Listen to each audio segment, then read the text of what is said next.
10ஆம் வகுப்பு பொதுத் தேர்வு எழுதக்கூடிய மாணவர்களுக்கான பதிவு. புதிய சிலபஸில் கொடுத்துருக்காங்க. முகமது ரஃபி என்ற இயற்பெயரை கொண்டவர் நாகூர் ரூமி. அவர் எழுதிய மேகம் அப்படிங்கிற ஒரு தலைப்பிலான ஒரு கவிதை.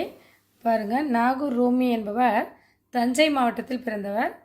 இவர் 80களில் கனையாளி என்ற இதழில் எழுத தொடங்கியவர். கனையாளி அப்படிங்கிற இதழில் எழுத தொடங்கியவர். இது ஒரு மதிப்பெண் வினாவில் கேட்பாங்க. கனையாளி அப்படிங்கிற இதழில் எழுத தொடங்கியவர் யார் அப்படின்னா நாகூர் ரூமி. இவருடைய இயற்பெயர் என்ன அப்படின்னோன்னா முகமது ரஃபி. இவர் கவிதை, குறுநாவல், சிறுகதை, மொழிபெயர்ப்பு என பல தளங்களில் இவர் தொடர்ந்து இயங்கி வருபவர். சுய முன்னேற்றம் பற்றி எழுதியும் பேசியும் வருபவர் இவர் ஆங்கில பேராசிரியராக பணியாற்றி ஓய்வு பெற்ற ஒருவர். இவரது நதியின் கால்கள், 7வது சுவை, சொல்லாத சொல் ஆகிய 3 கவிதை தொகுதிகளானது வெளியாகியிருக்கின்றன.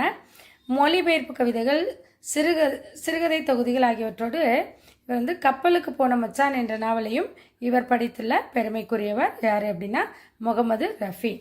இது இயற்கையை பாருங்கள். நமக்கு மேகம் அப்படிங்கிற தலைப்பில் இயற்கையை பற்றி சொல்கிறாரு. மேகம் எப்படி இருக்கிறது? நமக்கு வானத்தின் மீது கூரையாக இருக்கின்றது. வானத்திற்கு அழகு செய்வது அப்படின்னு சொல்கிறாரு. மேகம் அந்திவானத்து மேகத்தை அழகு உணர்ச்சியுடன் வர்ணிக்கிறது. யாப்பையே மறந்து விடுகிறார். மேகத்தை தூது பொருளாக கொண்ட கவிஞரும் கொண்டாடுகின்றனர். மேக சந்தேகம், மேக சந்தேசம் என்று காளிதாசன் காவிய இயற்றியுள்ளார்.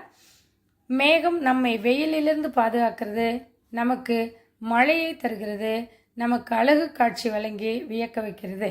இந்த மேகத்தை பற்றிய ஒரு கவி பார்வையை நமக்கு நாகூர் ரூமி அவர்கள் வடித்துள்ளார். பார்ப்போம் பாருங்க. மேகங்கள் மிகவும் மென்மையானவை. இதழ் முகிழ்க்கும் மழலையின் கன்னம் போல அல்லது காது குருத்து போல. ஃபஸ்ட்டு என்ன சொல்கிறாரு? மேகங்கள் மிகவும் மென்மையானவை, ரொம்ப சாஃப்டாக இருக்கும் அப்படிங்கிறாரு. எப்படி? இதழ் முகிழ்க்கும் மழலையின் கன்னம் போல அல்லது காது குருத்து போல. ஒரு அழகான சின்ன குழந்தை இதழ் உதட்ட உச்சி பிதுக்கி நமக்கு சிரிக்குது பார்த்தீங்களா? மழலையின் கன்னம் போலவும் அல்லது காதினுடைய குருத்து போலவும். சின்ன குழந்தையோட காது எப்படி இருக்கும்? பிஞ்சு காது, பார்க்க அழகாக சாஃப்டாக இருக்கும் இல்லையா? அது மாதிரி இருக்குது மேகங்கள் அப்படிங்கிறாரு. எனினும் மேகங்கள் துணிச்சலானவை எப்பொழுது? முதுகை கொடுத்து சூரியனை மறைக்கும் பொழுது மேகங்கள் துணிந்து நிற்கின்றன அப்படிங்கிறாரு. 2வது என்ன சொல்கிறாங்க? மேகங்கள் துணிச்சலானவை எப்பொழுது அப்படின்னா தன்னுடைய முதுகை கொடுத்து சூரியனை மறைக்கும் பொழுது. அடுத்ததா மேகங்கள் மிகவும் கருணையுள்ளவை எப்பொழுது? உயிர்களின் தாகத்தை தீர்க்கும் பொழுது மேகங்கள் மிகவும் கருணை உள்ளவையாக கூறுகின்றார். மேகங்கள் மிகவும் அழகானவை எப்பொழுது?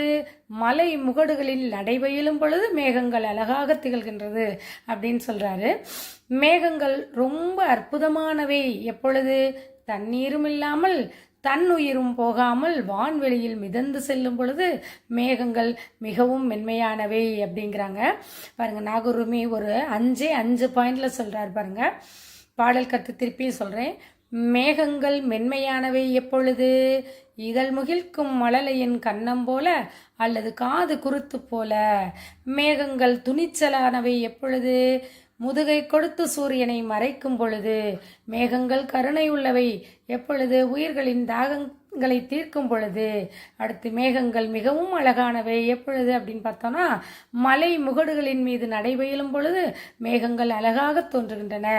மேகங்கள் ரொம்ப அற்புதமானவை எப்பொழுது அப்படின்னா தண்ணீரும் இல்லாமல் தன் உயிரும் போகாமல் வான்வெளியில் அப்படியே என்ன செய்து மிதந்து செல்லும் பொழுது மேகங்கள் மிகவும் மென்மையானவை அப்படின்னு சொல்றாங்க. திருப்பியும் மேகங்கள் மென்மையானவை எப்பொழுது? எதை போல? இதழ் முகிக்கும் மழலையின் கன்னம் போல அல்லது காது குருத்து போல. 2வது பாயிண்ட் என்னது? மேகங்கள் துணிச்சலானவை முதுகை கொடுத்து சூரியனை மறைக்கும் பொழுது. 3வது பாயிண்ட் மேகங்கள் மிகவும் கருணையுள்ளவை தாகம் தீர்க்கும் போது. 4வது பாயிண்ட் மேகங்கள் அழகானவை எப்பொழுது அப்படின்னா மலை முகடுகளில் நடைபயிலும் பொழுது. 5வது என்ன சொல்றாங்க? மேகங்கள் ரொம்பவும் அற்புதமானவை எப்பொழுது அப்படின்னா தண்ணீரும் இல்லாமல் தன்னுயிரும் போகாமல் வான்வெளியில் மிதந்து செல்லும் பொழுது மேகங்கள் மிகவும் மென்மையாக தோன்றுகின்றன அப்படின்னு சொல்லி ஒரு 5 கருத்து கொடுத்திருக்காரு நாகூர் ரூமி. இந்த பாடல் ரொம்ப எளிமையான பாடல் தான். இதில் வந்து பாடல் வரி வினாக்களும் வரலாம், அது கொஸ்டின் ஆன்சரையாகவும் கேட்கலாம். கொஸ்டின் எப்படின்னா, மேகங்கள் துணிச்சலானவை எவ்வாறு அப்படின்னு சொல்லி நமக்கு புத்தகத்துக்கு பின்னாடியே கேள்வி இருக்குது பார்த்தீங்களா. மேகங்கள் எப்படி உள்ளது, மென்மையானவை எதை போல, குழந்தையின் இதழ் முகிக்கும் மழலையினுடைய கன்னம் போல அல்லது காது குருத்து போல, துணிச்சலானவை முதுகை கொடுத்து சூரியனை மறைக்கும் பொழுது, கருணையுள்ளவை அப்படின்னு எதை சொல்கிறாங்கன்னா, மேகங்களை தாகத்தை, உயிர்களின் தாகத்தை தீர்க்கும் பொழுது மிகவும் அழகாக தோன்றுகிறது. மேகங்கள் எப்படி மலை முகடுகளில் நடைபெயலும் பொழுது மிகவும் அற்புதமான மேகங்கள் எப்படி இருக்கின்றது, தண்ணீரும் இல்லாமல் தன்னுயிரும் போகாமல் வான்வெளியில் மிதந்து செல்லும் பொழுது மேகங்கள் மிகவும் மென்மையாக தோன்றுகின்றது என்று இயற்கையை, மேகத்தை கார்முகிலை வர்ணித்து நாகூர் ரூமி அவர்கள் ஒரு எளிமையான கவிதையை நமக்கு கொடுத்திருக்காங்க. இதன் பொருளின் பயனை உணர்ந்து பயன்பெறுவேன். நன்றி, வணக்கம்.